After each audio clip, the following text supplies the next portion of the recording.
Hi, everybody. Welcome to the 16th virtual undergraduate town hall. I'm Sheila Castañeda from Clark University. I'm co-chair of the VUTH, the Virtual Undergraduate Town Hall program at CRA-W. Maybe some of you have attended before. If not, if this is your first webinar with us, we welcome you today. We're excited to have Sanjana Sahayaraj today with us. She'll be talking about exploring natural language processing techniques to help build medical decision support systems, an exciting topic that I'm anxious to hear about.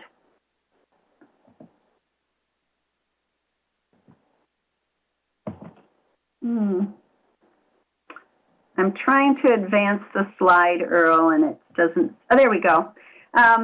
So this is a little bit of information about Sanjana. She is a second-year PhD student at University of California at Santa Barbara, and she's been involved in computer science and natural language processing for quite a while, but she'll be talking about all of her work in just a minute.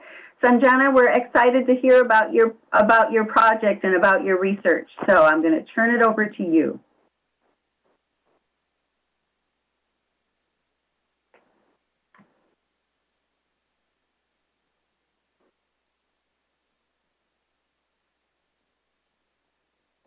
Let me change over. Yeah. So mainly I'll be discussing about natural language processing, which has been like my recent research. So my research interest in general is health data science, and I've been working on an NLP project for the past few months. So what is natural language processing? So if I have to give a formal definition, natural language processing is a way for computers to understand, analyze, and derive meaning from human language in useful ways. But the real natural language processing is closer to our lives than the definition makes it sound. So a computer has to be able to understand and analyze human language for it to be Siri or Google Assistant, or even a web search that lands you on the right page, despite your spelling mistake. And this human language input can be in the form of text that you type, or it can even be your speech. So some of the natural language processing tasks that have been in research focus for the past decade would be speech recognition, which is converting human speech to text. And then it could be named entity recognition, which is identifying important information from large portions of text. It could be semantic role labeling, which is identifying the roles and importance of words in an action. It could be part of speech tagging, which is like classifying the grammatical role of a word in a sentence.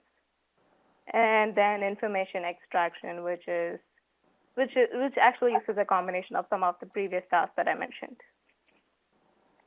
So when it comes to clinical NLP, so it can be broadly categorized into using structured data like EMR or electronic health record, which can have doctor's notes as small portions, and then it can have things like, it can have categories for readings like blood pressure readings or blood sugar level readings, or what drugs were given, how many ml of them were given. So the left side is actually structured. And then also there can be unstructured information, which is just plain doctor's notes, which is a big chunk of text. And well, the main challenge in the second category is you need to know where to start looking for information. Only when you have information, you can process it. And my focus is more on the second type, which is unstructured notes, natural language processing, prediction, and coming up with useful suggestions from unstructured notes. So here is a question for you. So how often do you think these NLP systems are used as a supplementary resource to support doctors making decisions on a daily basis in their treatments? Do they use it very often, or sometimes, or is it rarely used? And when you answer this question, I can give you like a very useful example, which might not be existent already, but I'll give an example so that people can realize the use of natural language processing in medicine. So just consider that there is a doctor in a remote town in US, and he has treated his first patient with tongue cancer. He has checked all the common spread channels, and the patient has gone through chemotherapy, and that channel is cleared. And now he thinks the patient is ready for discharge. But right before discharge, he decides to use medical records from bigger hospitals in other parts of the United States, in big cities. And he comes across some cases where there is a cancer relapse behind the ear, which has passed through the lymphatic vessels connecting these two regions. And now the doctor decides to check that vessel as well, so that he knows his patient is safe to actually go back home. So we'll see the results of the poll. Yes, I think most people have got it right, which is low frequency and medium frequency. In fact, it is very low frequency, and I'll explain why. So NLP is actually pretty advanced for English or even bigger languages like languages with majority speakers like Chinese. And this is mainly attributed to the presence of lots of training data. So you can get training data from tweets, from public Facebook posts. There's a lot of Wikipedia articles, and it's all common English that we use on a day-to-day basis.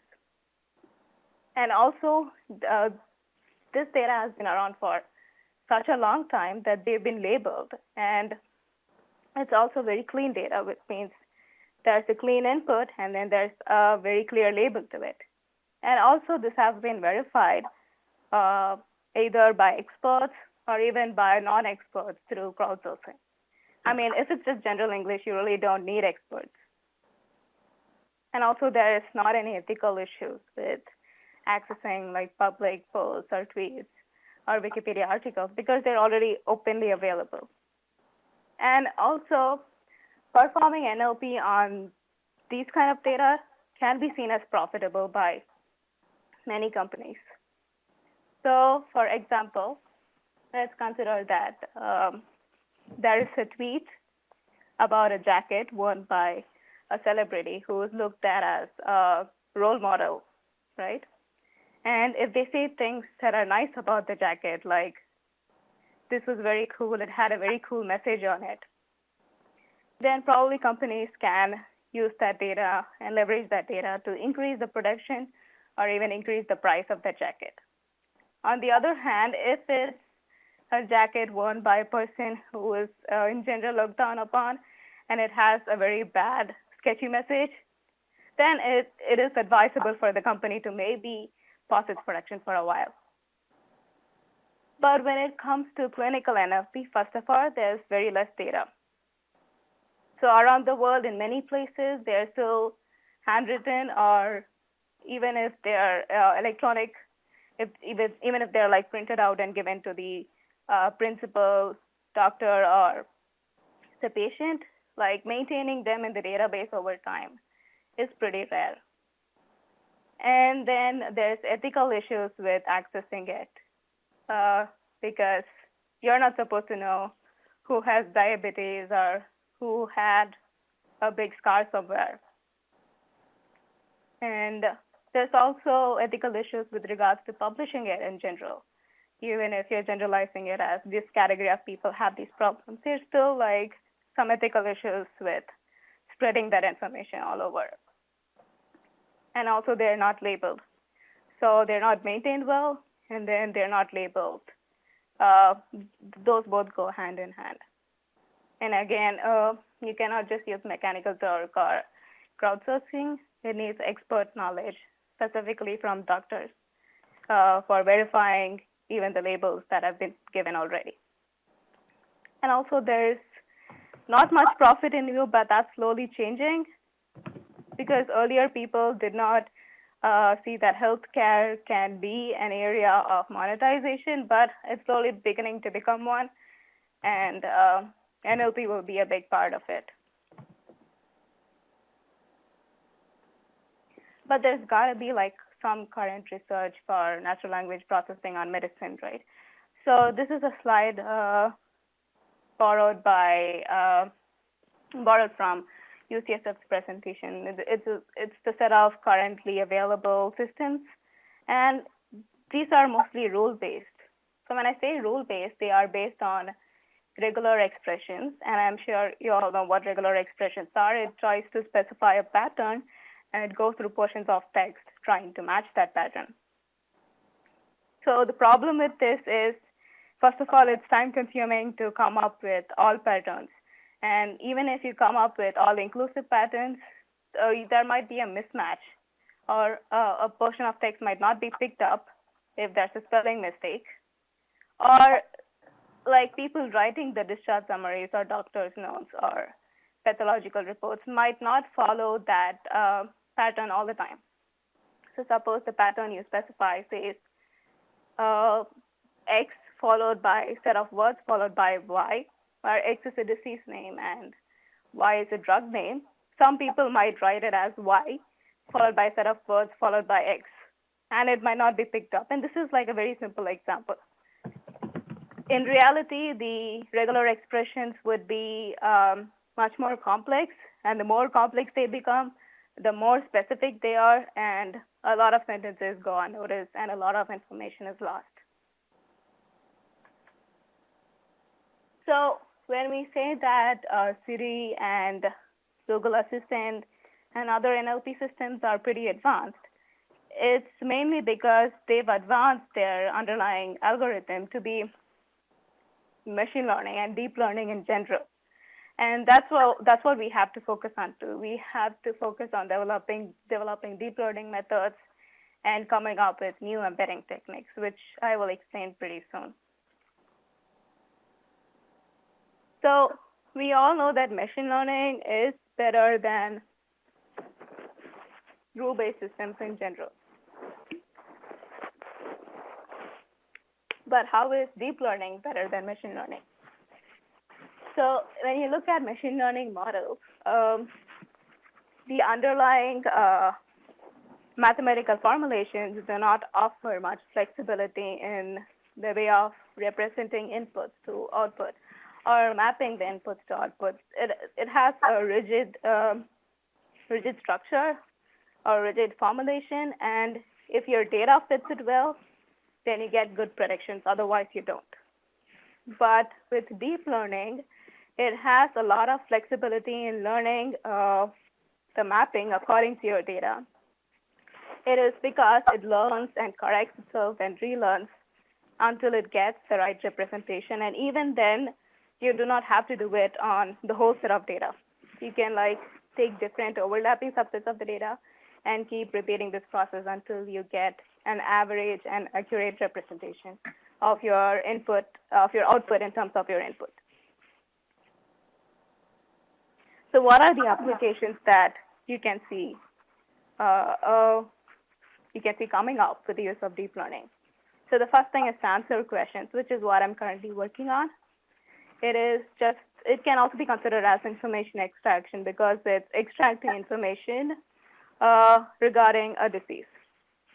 So if you just pass in a large chunk of discharge summary, which is just a large portion of text, it can extract information related to that disease, saying, what is it talking about? Is it talking about a scan taken for a patient with this disease? Or is it talking about a drug given to that patient with the disease? So it's basically classifying what information the sentence talks about or the portion of text talks about. And if you do a multi-class classification on it, you can answer pretty specific questions from this. And then there's bringing standard structure. So the discharge summaries, though they have like a general pattern, the way they're written and the way the content is organized is different from one hospital to another, right? And it can also be different from one doctor to another inside the same hospital. So with NLP, you can identify portions of text, like what is it talking about? Is it talking about what injury the patient had when they came in? Is it talking about scan procedures? Is it talking about some success rate or some failure that happened or some side effect that came along? So when you identify portions of discharge summaries, across discharge summaries, you can rearrange or restructure it and bring standard structures across discharge summaries so that all of these can be used to easily perform feature extraction.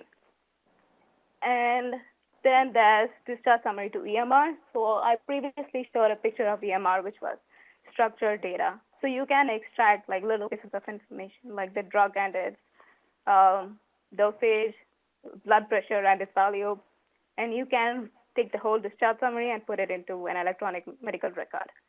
And also you can perform summarization across discharge summary, like saying, so all the cancer patients that had a breast cancer in this particular region or in this particular age group were given these drugs and it succeeded. But for a different age group or for a different kind of cancer, this drug did not succeed. So perform summarization across discharge summaries and give some more information to support the decision of doctors. And then, yes, you have to focus on embedding techniques. And this is specifically important. This direction of research is important for low resource domains like clinical domain, as well as low resource languages like some Southeast Asian languages. And I'll explain why. But before that, what is embedding and why is it needed? So when you want to perform data science or build models, you need to like represent the text in some format. So representing the text as such will make it a categorical variable. And that's okay for some cases. Like if you have New York separately and San Francisco separately, they become categorical variables. And maintaining them that way is important when you want to perform analysis like what is the difference in average salary of these two places and what shows do people in these two places watch, how are they different in the content. As in those cases, those two strings or words, which is New York and San Francisco, can be categorical. But when you want to analyze information from a sentence, from a big string, you cannot keep it as a category. You have to represent it in numerical format for the neural network to process and derive meaning from it. So that's where embedding comes into place.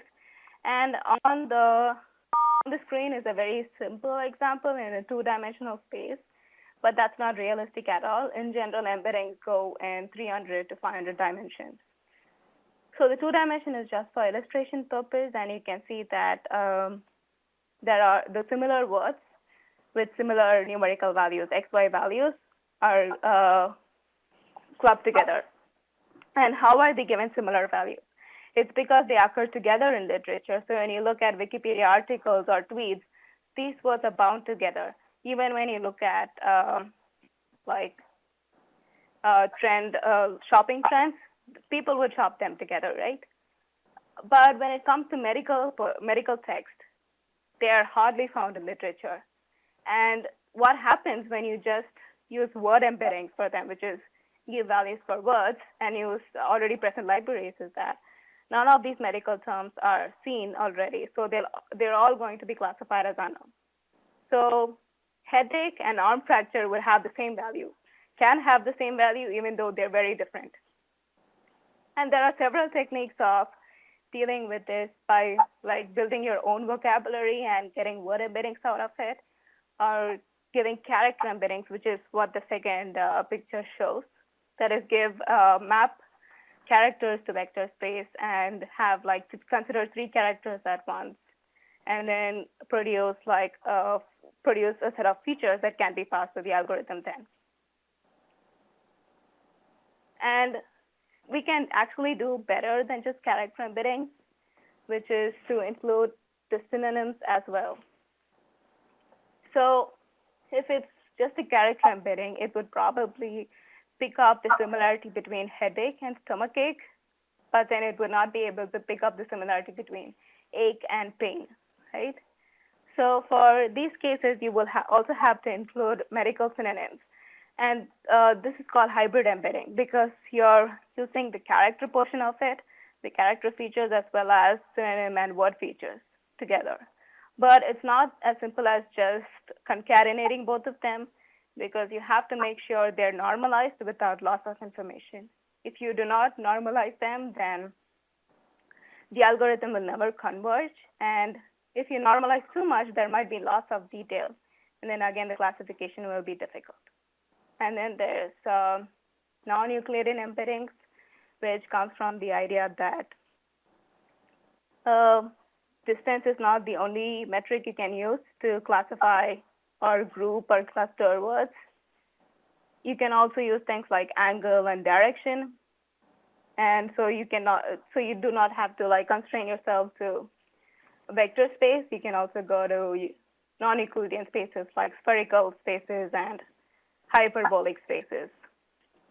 And also, when you do classification, you have to keep in mind that you have to do a multi-label classification so that there's more granularity in information. Otherwise, the information given to the doctors would just be something they already know and won't have much use.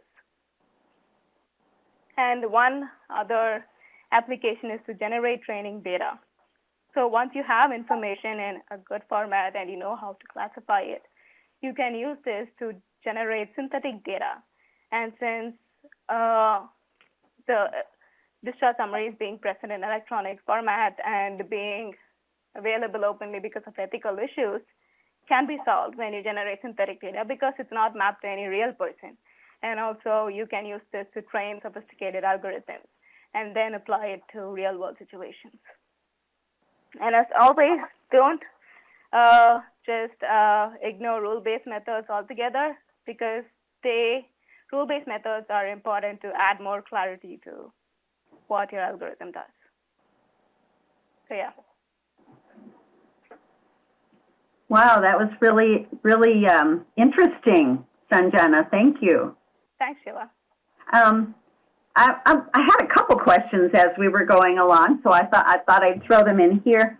You were talking about doing decoding and classification and making synonyms and those kinds of things. Are those done by a human, or are you trying to extract all of that mechanically through your algorithm? It's all through the algorithm, actually. And the synonyms, there are actually dictionaries present for medical synonyms. They are mostly in XML formats.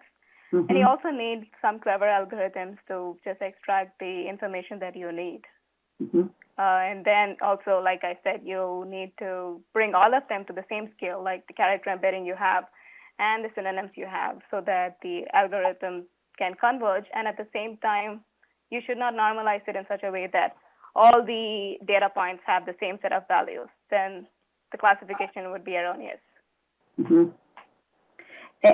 And the information that you're extracting, Sanjana, are you using that? Are you looking at historical data as well as perhaps current clinical data? Or are you also, and then what happens with the data once you categorize it or put it into your database? Are you using it to cross-reference with other data or other research? No, currently the data set I have is only one, and I even had to complete an ethical course to get my hands on it.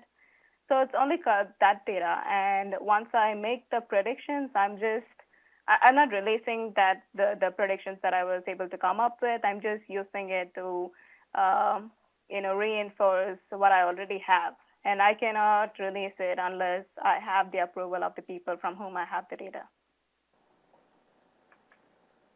Sounds interesting. Are you having fun with this research? Yes, I am. How did you decide on this particular topic? So this was actually not part of the plan, but I was working on a coagulopathy project, which required, I was actually starting to work on regression models, which is looking at the factors some entries in the patient database had on the length of stay of the patient in the hospital. And then I came to this data, like this huge portions of unstructured data. And when I tried to like extract some information with it, with the current libraries, that's when I found out that the libraries that work for English do not really work well for clinical data. And then I got into it, and then I saw the problems, and then I saw that there's so many things that have to be developed for this. So it was more like, I don't know, a sudden interest that came up. And also I stepped into it just by accident, but it has been going very interesting. Sometimes those accidents are the best way for us to find new things that are going to interest us in our life. How did you prepare? What kind of background or what kind of preparation do you think is important for the kind of research that you're doing? As long as you know math and then, you know, have a little bit of programming skills, I think that's enough. But even programming is just math. You're just asking the computer to do math, so even that can be learned. A little bit of math should be enough. That's great. I'm looking at a couple of comments here in the chat, and a couple of people have.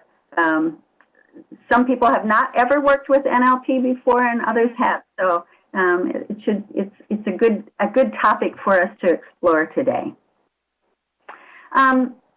Let's move on. Would you like to continue, Sanjana, with the mentoring talk? Sure. Sure, go ahead. So the mentoring topic is finding and holding your place in research. And it might just look like a very general topic that can take nobody anywhere. But I've defined like some clear subsections of it. And also before I start, these are all how I define a place in research is all based on my experience, and others can define and find out their own place in the same line, but this is how I would like to present it to others. So the first thing is sense of belonging and your domain, and this might be a little bit more like minority oriented because it's difficult to, first of all, get a sense of belonging for a woman in CS, and also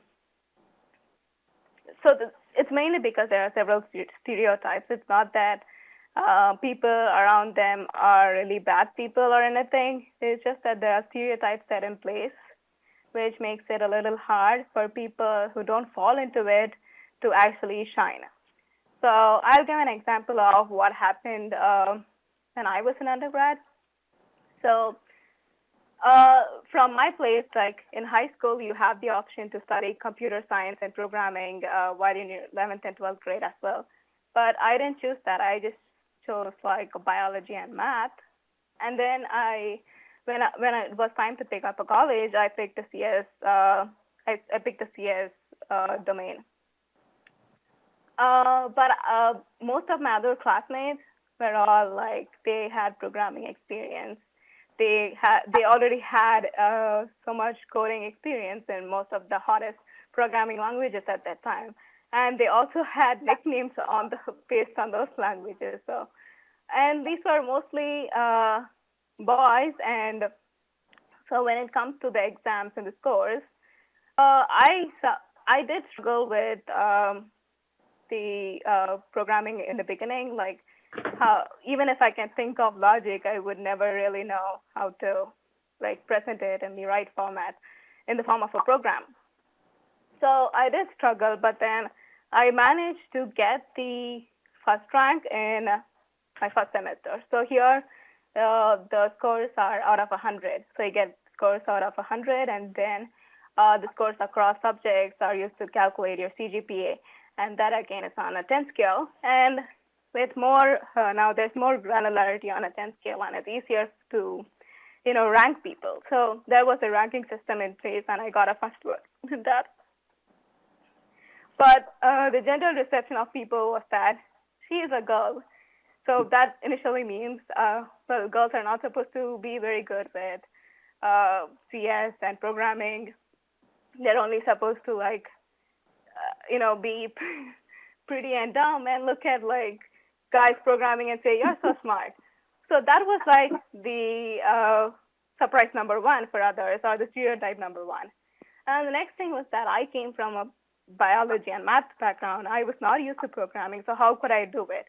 So there were rumors like I was seeking favors from teachers or that this was just pure luck. So all these were like very, what can I say? It was a very tormenting experience to go through all this when you want to like shine well, but then there are these stereotypes holding you back. So what I learned is initially I was not very smart in dealing with it. I tried like confronting it directly, but that ended up very bad. And then I eventually learned that the only way to deal with the stereotypes is to keep shining, is to just ignore them and keep shining. And that's what I did like semester after semester for 8 semesters, and I kept staying on top. And then I came out with the university first rank, and now I'm able to talk about it to so many people. So that's how you get your sense of belonging. Like, never let anyone tell you that CS or CS research is not meant for you. Like, hard work is the only thing that matters at the end. And also, like, if ever you feel down, there's always so many examples of women in CS or minorities in CS shining. So that's how you get your sense of belonging and you hold it tight. And the next one is choosing your domain. So there's always going to be a hot topic in CS from time to time. So long back it was big data, and then cloud, and then data science, and then NLP, and then IoT. So just don't like follow the crowd and choose your domain. Choose a domain which matches your interests and your skill sets at that time. You can always change it, but to begin with, choose a domain that you actually care about.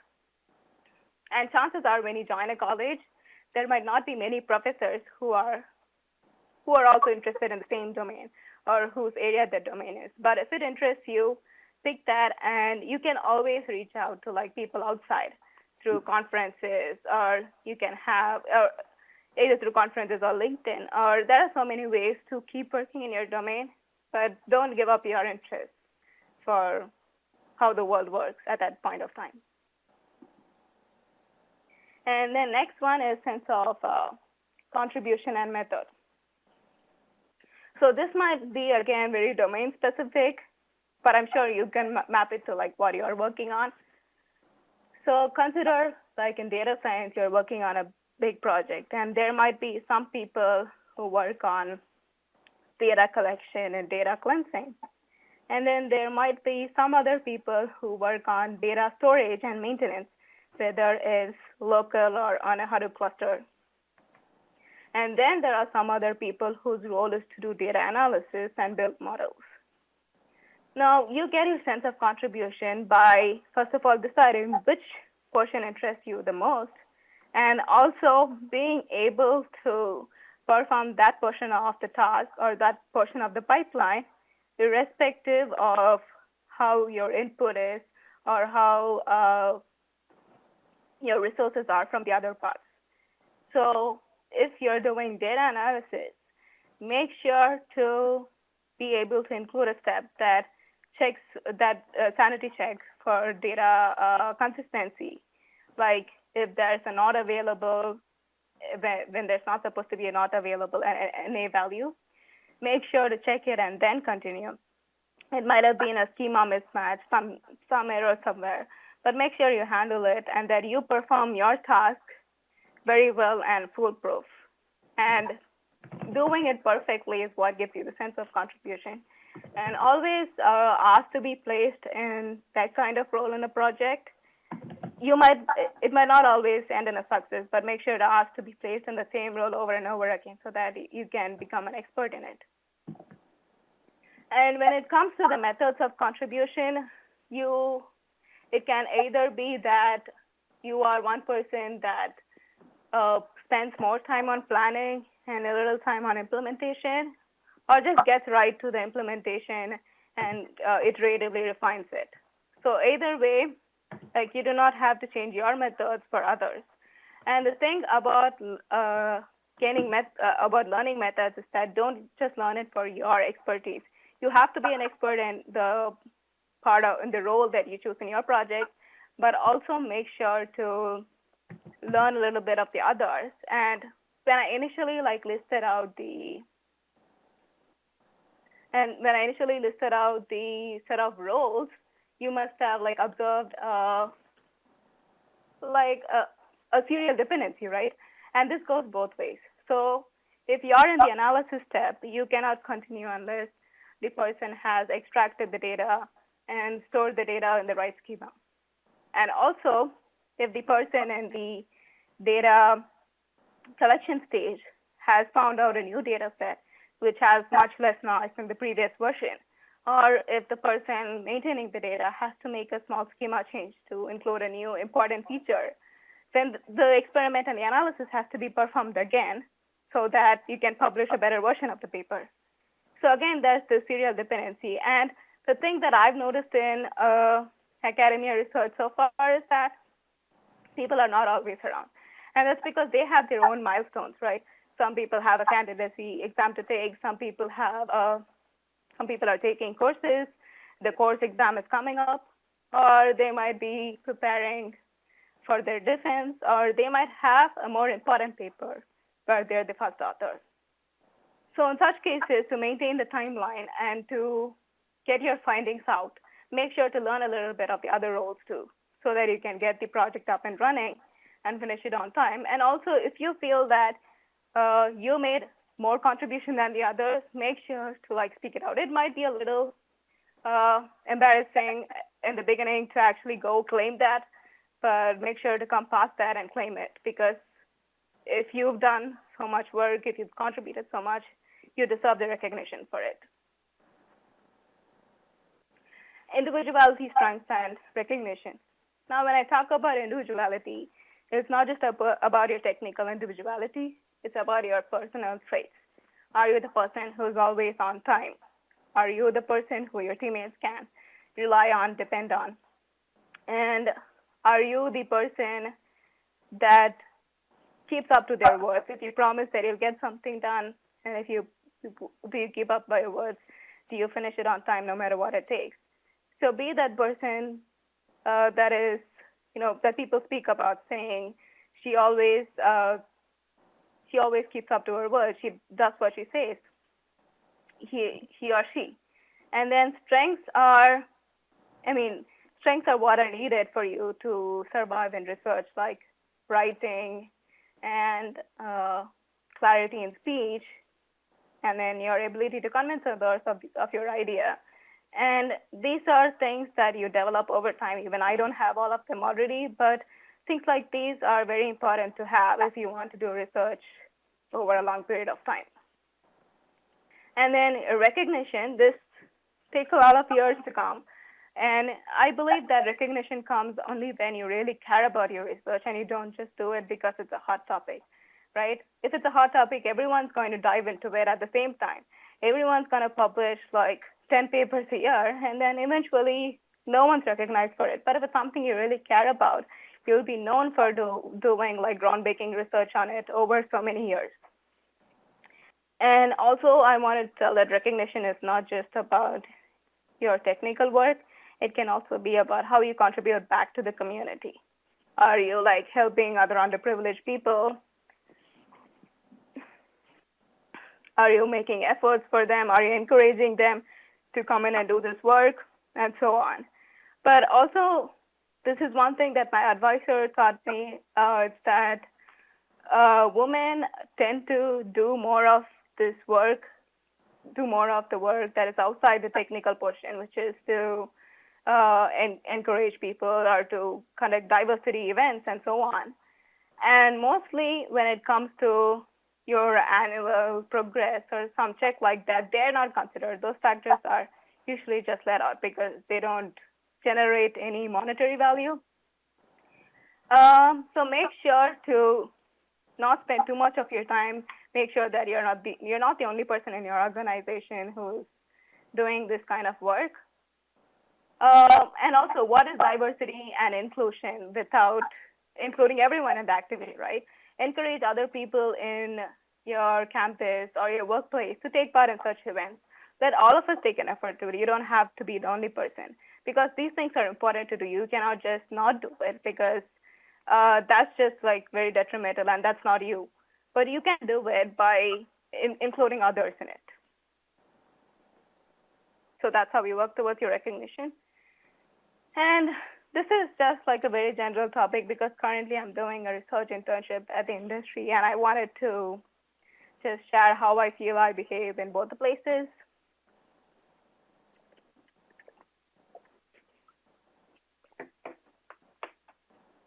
So the first difference, and the very obvious difference, would be the time, I guess, right? So if it's our industry, there's like a fixed time where you come in and go on the weekdays, and then the weekends are for you to relax, but other days you're working really hard. In the academia, there's no such fixed time unless your professor imposes one. So you can come in and go at any time you want, but that does not actually mean you work with. As opposed to industry, in academia, you actually work in the evenings beyond 8 p.m. and you even work in the weekends. So there's just the flexibility of when you can work, but the amount of work you do would be the same. And the second thing I noticed is that when it comes to a reliable team, and I think it is better in the industry than in the academia, mainly because in academia, there isn't a manager, I would say. There is no manager for your team, and you're mainly like dealing with other teammates by yourself, and sometimes they might be around, sometimes not. But when it comes to industry, like there is a manager, there are some clearly defined goals. So you have a very reliable team, and like the pipeline that I described already, things actually go much smoother than in academia. And when it comes to collaboration, though you might think that you collaborate a lot more in academia, that's what I was thinking too, but in industry, it's much more open, and you just like knock someone's door and enter and just ask them a question or ask them what they feel about it. Whereas in academia, you'd usually have like a wait time to talk to another person and ask their opinion. But when it comes to freedom, yes, definitely academia has more freedom about what you can research. But also sometimes that can be constrained. If you're getting paid through a funding agency, that agency might not want you working on another project, or they might want more results for this particular project that you have to spend all your time on it. And also in industry, there's definitely that imposition where they would probably research on what their clients need. So that's academia versus industry. And this is like a very general poll, and I'm not going to come up with a real, what actually is the real thing. This is something that I would also like to go. And when I say long-term, it's something that you plan to like join. Which would you plan to join after you graduate? Would it be academia or industry? Where would you like to research? And also this does not mean you're stuck there forever. You can like always switch between the two. You can be a professor and then join the industry later, or you can be in the industry for a few years and then do a postdoc and join academia. So which one do you think you will fit better in, and which work atmosphere would you like more?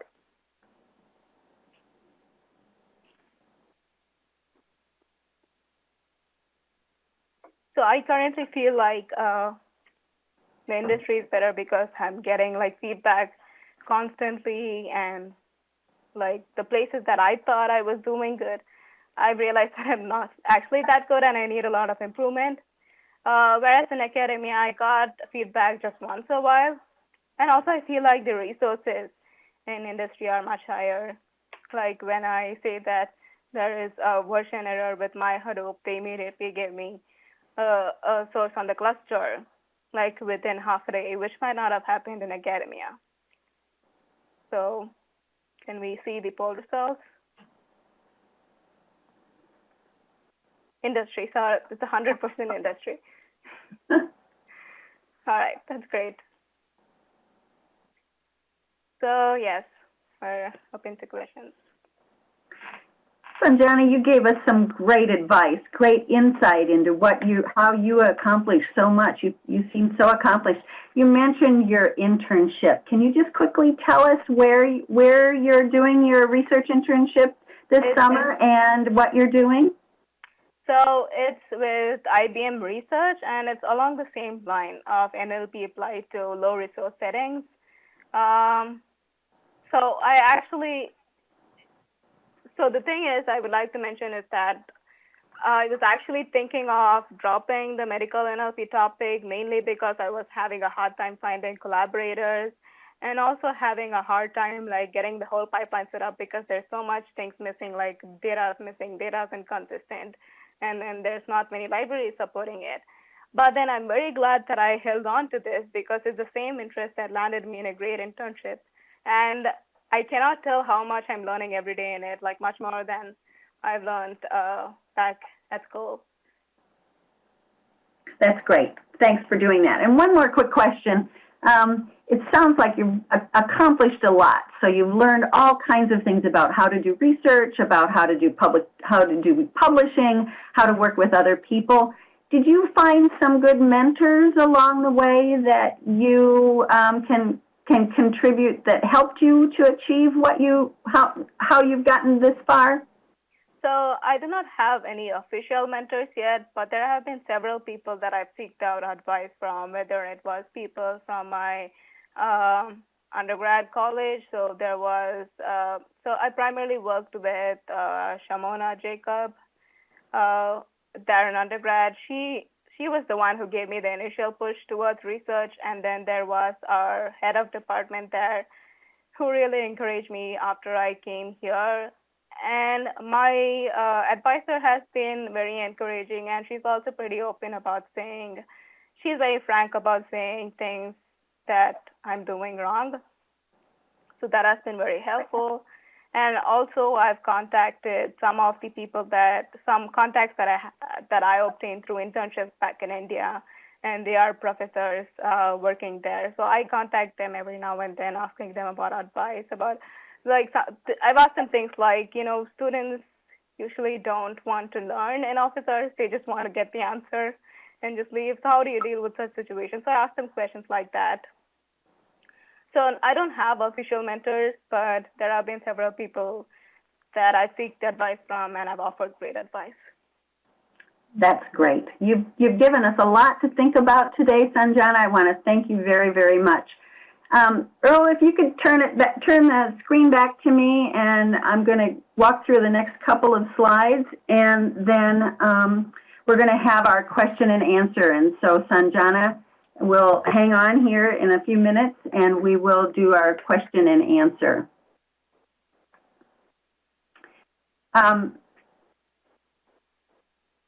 We're going to look at the next things that I want to talk to you about are, if I can scroll down here. I'm trying. Sheila, click into the viewing area and then use the page down button. Okay, I'm trying to do that. Into the viewing area and use page down. I'm doing that and nothing is happening. Okay, let me see if I can move it for you. You move it forward for me?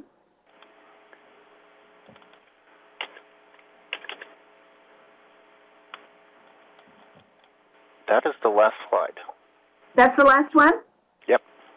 Oh, okay. So Daniela will be sending you we would like to have you help us to do a little evaluation of the talk today, and so you'll be receiving a question and answer. Those of you that are participating, to help us to determine the types of speakers, the topics, and how we can improve our next undergraduate town halls. And I want to thank you all for participating today. I especially want to thank Sanjana. I would encourage all of you to look at the CRA-W's website through CRA, the Computer Research Association, the Women's Group, to see all of the different programs that we have, so that you can further participate in both undergraduate, graduate, and graduate programs. So Thanks for participating today, everyone. We're going to stop now with the live portion, or with the video portion, and we're going to just go to the chat. I do want to thank all the participants for being here, and thank you, Sheila. Thank you, Sanjana. You've given us a lot to think about, and a lot of great information about natural language processing and the work that you're doing. Okay, so we're going to turn it over now. Thanks for participating, everyone. And if you have any questions, remember, type them into the chat portion of the screen. And we'll keep doing this until there are no more questions.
Sanjana, yeah. You'll have to type it in, Sanjana. Okay.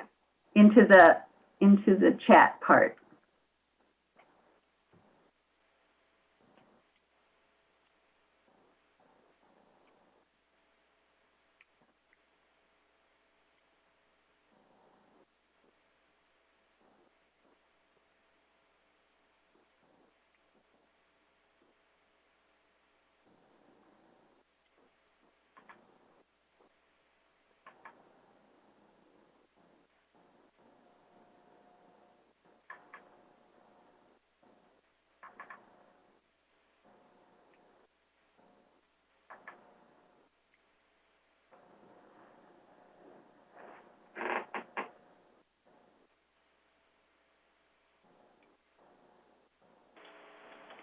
Hi, Sheila. I'm not showing any new questions coming in. I just saw the one by Daniela. Okay. Are you answering that question? Yes. Yes, Sanjana's answering that one. So hit enter and go to answer. Keep answering then, Sanjana. Okay. If you have more to type. Mm-hmm.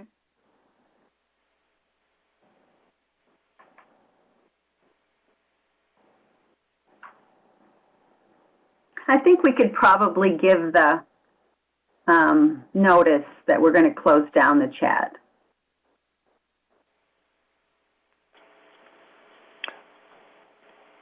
Okay, ladies and gentlemen, thank you for joining. This concludes today's webinar. You may now disconnect your lines and have a nice day.